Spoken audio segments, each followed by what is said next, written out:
Special নজর দেবে, আমাদের এই শিক্ষার্থী ভাই বোনদেরকে বিশেষভাবে তাদেরকে সাপোর্ট দেবে, তাদের গড়ে ওঠার জন্য যেই রকম সাপোর্ট প্রয়োজন, যেই সমস্ত প্রয়োজন এখানে রয়েছে তাদের মেধার পরিচর্যার জন্য, সেই সাপোর্টগুলো তারা দেবে এই প্রত্যাশা আমরা করি।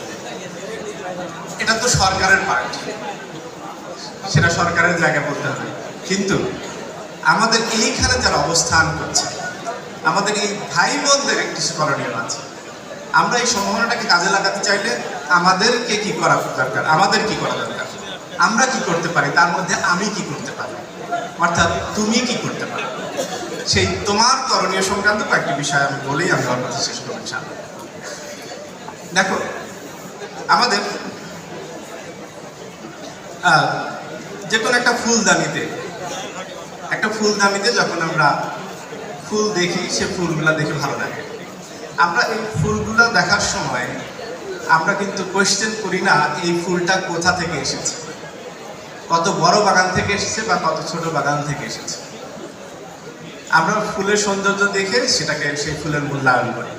আজকে তুমি চমৎকার ক্যাম্পাসে পড়ালেখার সুযোগ পাচ্ছ, তুমি যদি খুব ভালো ফুল হয়ে গড়ে উঠতে পারো, তুমি যদি সুবাস ছড়াতে পারো, তাহলে তোমাকে মূল্যায়ন করা হবে। আর যদি তুমি সেটা না করতে পারো, সেক্রেটারি একটু আগে বলে গিয়েছেন, তাহলে সেক্ষেত্রে কিন্তু তোমার যথাযথ মূল্যায়ন করা হবে না। আবার যদি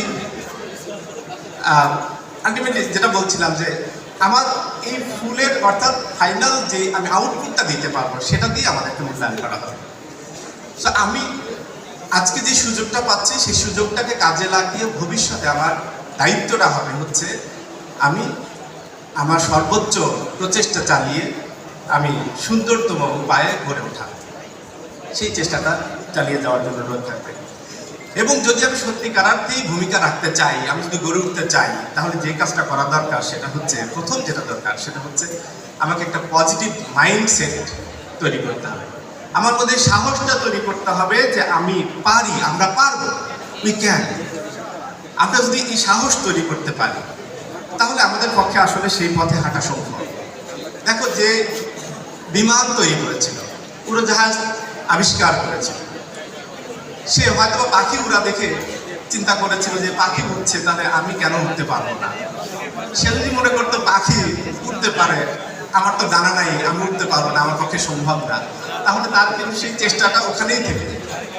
কিন্তু সে চিন্তা করেছে যেহেতু পাখি উঠতে পারে, আমার ডানা নাই, কিন্তু আমি কিছু একটা যোগ করলে হয়তো বা আমি উঠতে পারবো। তার মধ্যে সাহসটা তৈরি হয়েছে, ফলশ্রুতিতে সে সেই প্রক্রিয়ার চেষ্টা করেছে এবং পরবর্তীতে সেটা আবিষ্কার করতে পেরেছে। আজকে আমরা সেভাবে করে আমাদের মধ্যে যদি আমরা সেই সাহসটা তৈরি করতে পারি, তাহলে আমাদের পক্ষেও যা কিছু আমরা হতে চাই সেটা হওয়ার জন্য আমরা চেষ্টা করতে পারি। আমাদের প্রত্যেকের মধ্যেই অবশ্যই পটেনশিয়ালিটি রয়েছে, প্রত্যেকটা মানুষের মধ্যেই আল্লাহ তাআলা পটেনশিয়ালিটি দিয়ে দিয়েছে। তোমার কাজ হচ্ছে যে এই পটেনশিয়ালিটি বিশ্লেষণ করা, তোমার মধ্যে কি সম্ভাবনা আছে, কি যোগ্যতা আছে, কি সুপ্ত সম্ভাবনা তোমার মধ্যে রয়েছে, সেটাকে খুঁজে বের করা এবং সেটা বিশ্লেষণ করার মধ্য দিয়ে তুমি তোমার স্বপ্ন বিনির্মাণ করা। এবং স্বপ্ন দেখার ক্ষেত্রে আমি বলবো তোমার মধ্যে কোনো সংকীর্ণতা রাখা উচিত নয়, তোমার দৃষ্টিকে তুমি প্রসারিত করো। একটা কথা আছে, মানুষ তার স্বপ্নের সমান করো। তুমি যেই পরিমাণে যত বড় স্বপ্ন দেখতে পারবা, তুমি তত বড় হওয়ার জন্য চেষ্টা করতে পারবা।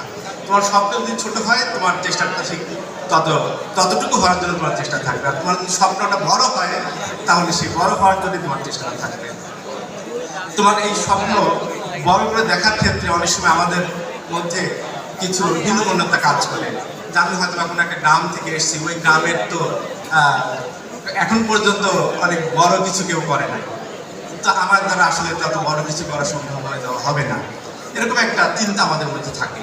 কিন্তু আমার ভাই, আমার বোন, তোমাকে আমি একটা জিনিস বলতে চাই, সেটা হচ্ছে দেখো, তোমার ওই গ্রাম থেকে এই যে তুমি যদি চিন্তা করো যে এখান থেকে তো কেউ বড় কিছু করে না, আমি করতে পারবো না, তুমি যদি আজকে একটা উদাহরণ না সেট করো, তাহলে তো আগামী দিনে তোমার গ্রামের অন্য ছেলে বা মেয়েরাও সে একই চিন্তা করবে।